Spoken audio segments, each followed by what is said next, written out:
How could low-tech, chest-thumping primitive fighters of Hamas execute one of the worst terrorist attacks in the history? Where was world-famous intelligence agency Mossad's unparalleled and mythical prowess? Why was it caught sleeping? An agency that has inspired Hollywood films and is trusted by many other nations, including India, to provide reliable intel. It failed miserably. But why? What happened? While Israeli Defense Forces or the IDF is in the forefront of the war, as is expected, had Mossad done its work, this war wouldn't have happened.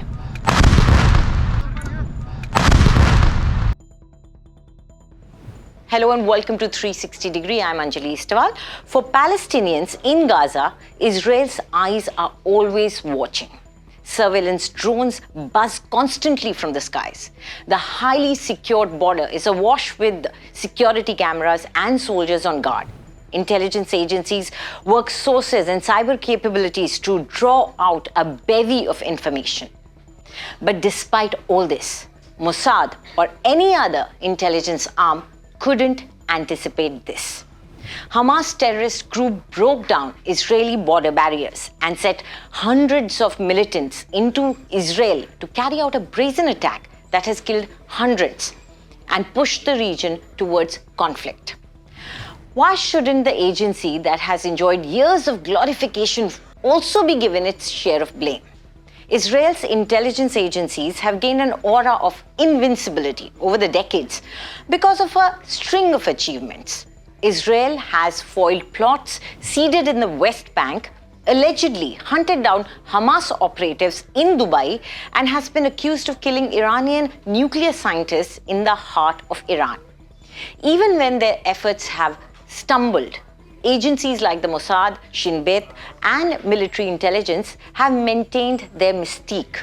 But the assault that happened, which caught Israel off guard on a major Jewish holiday, plunges that reputation into doubt and raises serious questions about the country's readiness, that too in the face of such a weak but a determined foe. While it cannot be denied that in the recent months there has been enough to keep the government engaged. Low-level violence in the West Bank that shifted some of the military's resources there, and the political chaos roiling Israel over steps by Netanyahu's far-right government to overhaul the judiciary.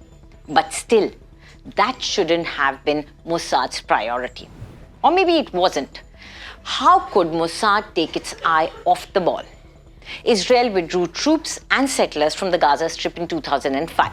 But even after Hamas overran Gaza in 2007, Israel appeared to maintain its edge using technological and human intelligence.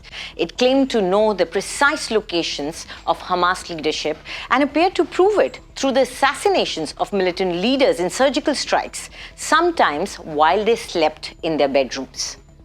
Israel has known where to strike underground tunnels used by Hamas to ferry around fighters and arms, destroying kilometers of concealed passageways.